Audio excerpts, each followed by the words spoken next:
કેમ કે પાછી પાછી અમે તેલ નાખ્યું, છેલ્લે માંડવા વચ્ચેથી ઉપાડી છોકરીને લઈ જાય. કોણ? જાનવાર. તેના માથામાં માથું પૂછવા જાય. અને એ તમે જોઈજો, એ દીકરીને લઈ જાય ને ત્યારે ઉંમરલાયક બેન હોય સૌભાગ્યવતી, એ જ દીકરીને લઈ જશે. અને જયારે સારા સંસ્કાર કે બાપ તારા બાપ સામો જોજે, આ તમે કઈ ખાવા પીવા હાટું થઈને આનંદ નતો કર્યો, આવું ખાવા પીવાનું તો બધા જ રહ્યો હોય, પણ તમને હરખ થયો કે આપણે આવું મજાનું રળિયામાં ફાર્મ હાઉસ બનાવ્યું છે, તો આમાં માની પધરામણી કરી તો કેમ રહીએ.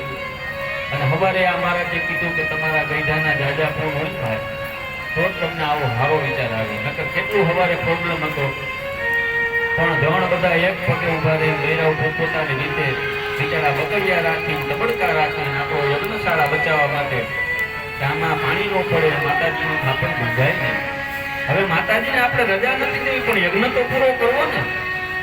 હે, આપણે માને હું કામ રજા દેવી? માને તો કોઈથી રજા દેવાની જ નહીં, આપણા હૃદયમાં રાખવાની. પણ છતાં આ યજ્ઞ પૂરો કરી છે, જેમ દીકરીને વિદાય દઈને એવી રીતે ઠેઠ બલિદાન મૂકવા ગયા ને ત્યાં સુધી માં વાય વાય જવું પડે બાપ.